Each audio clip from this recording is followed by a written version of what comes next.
Assalamualaikum warahmatullahi wabarakatuh. Apa kabar kawan semua?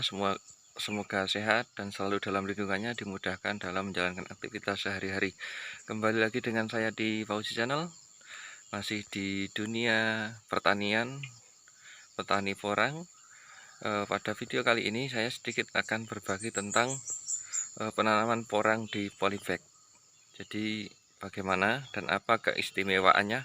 Yuk ikuti perjalanan saya. Jangan lupa subscribe. Oke, let's go. Nah, langkah yang pertama kita lakukan adalah pengaduan media polybag ini kawan-kawan. Ini tanah yang sudah kita kasih pupuk tapi belum kita aduk. Kita aduk sampai rata. Jadi ini pupuknya dari kotoran sapi. Kalau ada ditambah sekam padi itu lebih bagus. Dikasih media-media yang lain. Dan ini pupuknya sudah dinetralkan. Yuk kita aduk sampai rata.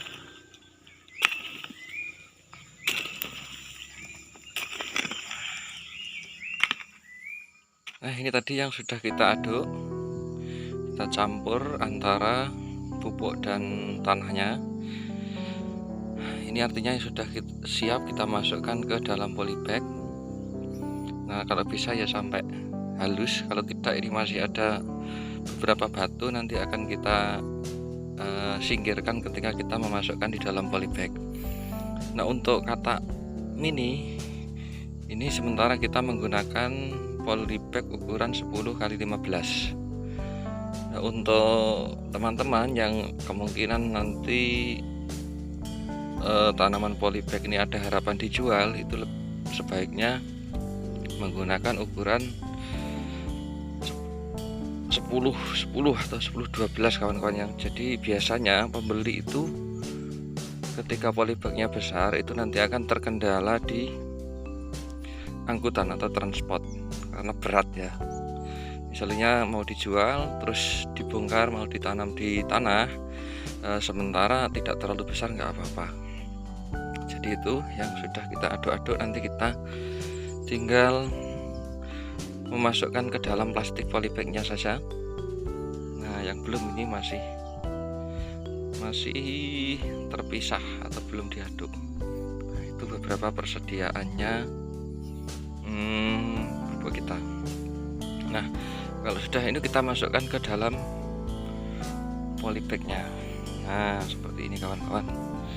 Ini yang sudah kita masukkan tapi belum kita tata. Nah, seperti itu kawan-kawan, masih semrawut tempatnya. Itu juga sudah kita aduk. Jadi ini dari tanaman ukuran yang sedang. Kita masukkan, kemudian kedalamannya.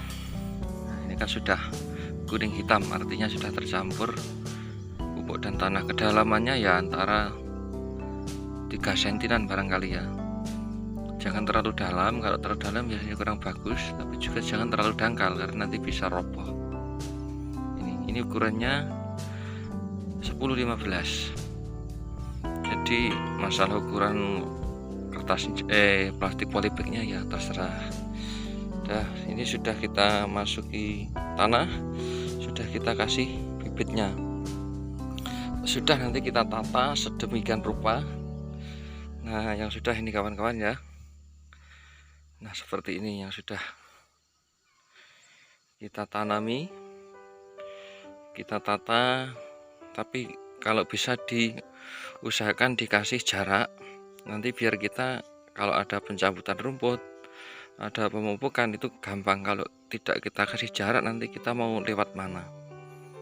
Nah, ini ada beberapa yang jumbo ya, sekedar buat hiburan saja. Jadi seperti ini, kita masih proses.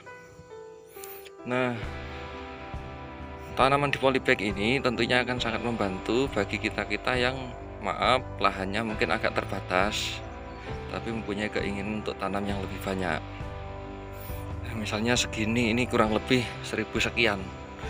Bayangkan ketika kita tanam di lahan sudah memakan lahan yang lumayan banyak. Jadi salah satu kelebihannya itu. Dan yang kedua kalinya mungkin nanti kita akan mudah merawatnya. Karena terkumpul jadi satu, maka ketika mungkin memupuk, mencabut rumputnya itu kita akan lebih mudah. Nah, tetapi kekurangannya diakui tidak diakui, memang pertumbuhannya lebih cepat yang ada di tanah, kecuali perawatan intensif, artinya pemupukan dan sebagainya. Kita tahu kebutuhan nutrisinya porang ini. Nah, jadi seperti ini. Yang ini sudah agak lebih awal. Nah, ini coba kita lihat. Nah, ini sudah tumbuh tunasnya seperti ini. Kebetulan ini dekat air, kemarin agak awal, kita tidak khawatir kekeringan. Kebetulan porang yang hitam nih. Ini juga ada, sebagian juga sudah ada yang tumbuh seperti ini kawan-kawan ya, ada tumbuh.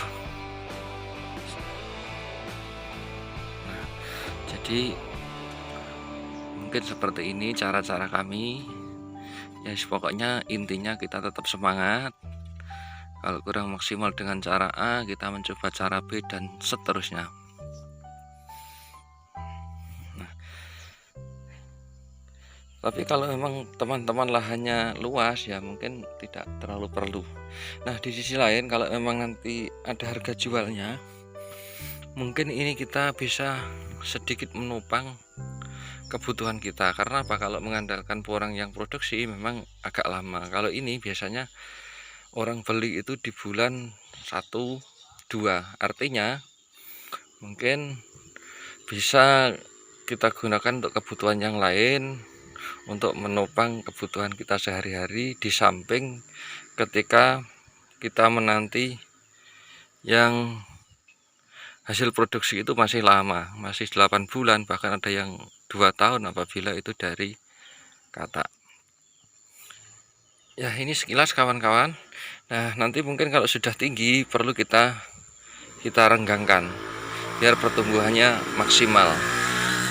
Maka setan jarak tadi selain untuk memudahkan merawat, nanti kita gunakan untuk persiapan ketika kita mau merenggangkan jaraknya ketika sudah besar. Ya. Nah, itu di sana kita masih proses. Ya, ini bukan bermaksud mengajari, tapi ya mungkin cara-cara kami, atau mungkin teman-teman kalau punya cara yang lain silahkan dibagikan agar kita ya saling berbagi informasi antar petani. Nah, begini ya. Oke, terima kasih kawan-kawan sudah mengikuti perjalanan kami. Tetap semangat dan salam sukses. Jangan bosan-bosan berbagi kebaikan. Sampaikan walaupun itu pahit demi kebaikan bersama. Assalamualaikum warahmatullahi wabarakatuh.